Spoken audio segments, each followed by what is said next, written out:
अगर आपको मेरी वीडियो पसंद आए तो लाइक और सब्सक्राइब करें। आपका प्यार ऐसे ही शिवलिंग पे चढ़े हुए जल को जब हम अपने ऊपर प्रोक्षण करते हैं, शिवलिंग पे चढ़े हुए जल को जब हम अपने ऊपर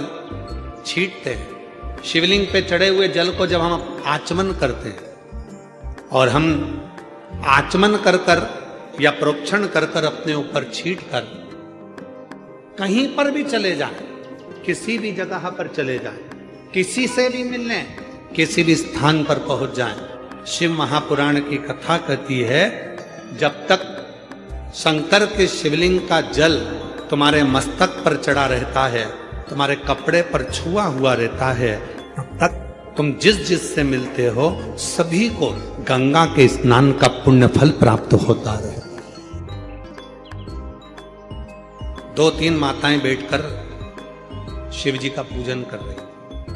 भगवान शंकर की आराधना कर रही, शिव जी की साधना कर रही, शिव जी को। इतने में एक लड़की, कहीं उसको ड्यूटी पर जाना होगा और वो दूध का लोटा लेकर आ गई और उसने दूध का लोटा लेकर आई और वो शंकर भगवान पे चढ़ा दी। अब जितनी भी मेरी जीजियां बैठी थी जो पूजन कर रही थी, वो नई नई साड़ियां पहनकर, कोई उत्सव होगा तो पूजन करें। अब वो जल चढ़ाया शंकर जी पे और लड़की को जल्दी जाना था तो जल्दी से चढ़ाकर जो गई तो वो सारा दूध का जो छींटा था, दूध का जो भाग था, जो जितनी मेरी जीजियां बैठी थी सबके कपड़े पर, सबकी साड़ी पर, सबके ऊपर चला। दोनों में सब माताओं ने मिलकर उस लड़की को पकड़ लिया, विवाद छिड़ गया, खूब विवाद हुआ।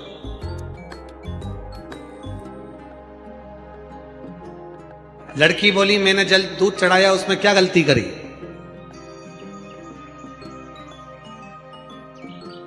मेरे को कॉलेज जाना था, चढ़ा कर मैं जा रही थी। दूसरी बोली हमारा पशुपति व्रत था, नई साड़ी पहनकर आए थे, पूरे के पूरे तुमने डाल दिया और हमारे पूरे कपड़े में, थाली में, हमारी थाली में जितना सामान था सब में दूध ही दूध चले गए।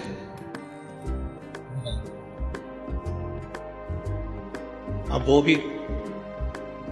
दोनों शंकर की भगत जो पूजन करने बैठी हैं वो भी, और जो जल चढ़ाकर दूध चढ़ाकर जा रही है वो भी, दोनों में झगड़ा हो गया। ये 4-5, वो अकेली। अब भी लगाओ फोन सीओर वाला महाराज को, पूछो क्या मैंने गलती करी। इधर से वो 5 बैठी थी, उनने भी फोन लगाया, उधर से वो अकेली ने भी फोन लगाया, सीओर फोन गया, सीओर से आशीष का नंबर लिया, आशीष को फोन लगाया, आशीष उस समय पर हमारे पास में नहीं था, उसने विकास महाराज को फोन लगाया, विकास महाराज भी उस समय हमारे पास नहीं थे, फिर उन्होंने सत्यम महाराज को फोन लगाया, सत्यम महाराज को फोन लगाया, फिर सत्यम महाराज हमारे पास में आकर बोले गुरुजी एक माताओं का थोड़ा सा विवाद छिड़ा और उसमें थोड़ा सा दोनों की तरफ से फोन आ रहा है, पहले आप वो जो बैठकर पूजन कर रही हैं उनसे बात कर लो, फिर वो जो खड़े होकर जो दूध चढ़ाई उससे बात कर लो। विवाद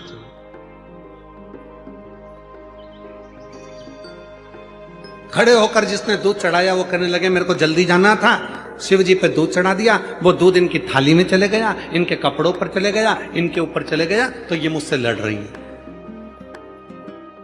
और जो नीचे बैठी थी वो कहने लगे हमारे थाली खराब कर दी, हमारा कपड़ा खराब कर दिया, हमारा पूरा अंग दूध में गिला कर दिया। अब हमने कहा तुम स्पीकर चालू करो,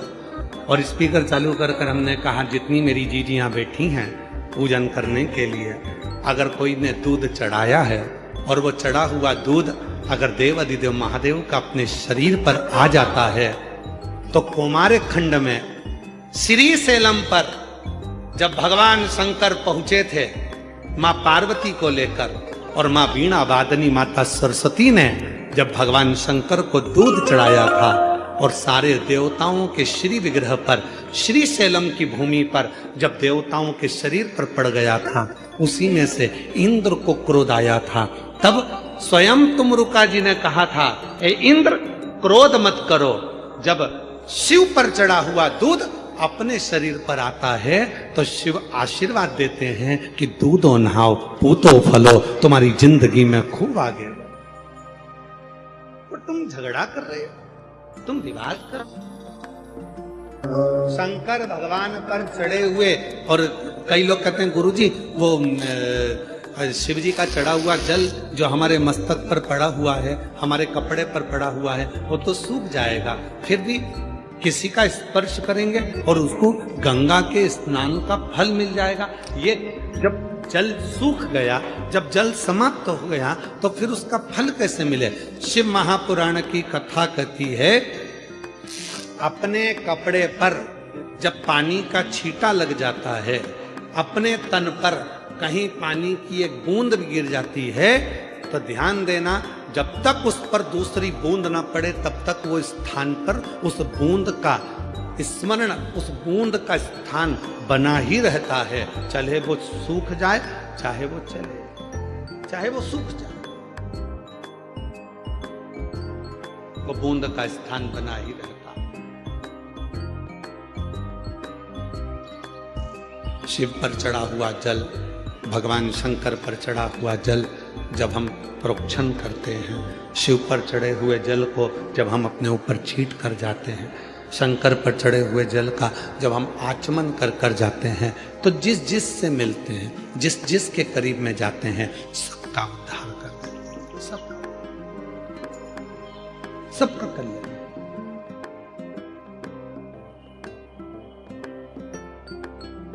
चलो जाने दो हमारे खंड को, शिव महापुराण की विद्येश्वर संहिता को ही पढ़ लीजिए। शिव महापुराण की विद्येश्वर संहिता कहती है, श्री शिवाय नमस्तुभ्यम या नमः शिवाय या ओम नमः शिवाय। जब हम आप इसका उच्चारण कर कर अपने घर से निकलते हैं, इसका उच्चारण कर कर जब हम अपने घर से निकलते हैं, तो हमारे जीवन में जितने भी तकलीफें हमारे मार्ग में आने वाली होती है, केवल इन मंत्रों के उच्चारण से वो मार्ग सुलभ होता चले जाता है और हम अपनी मंजिल तक पहुंच जाते हैं।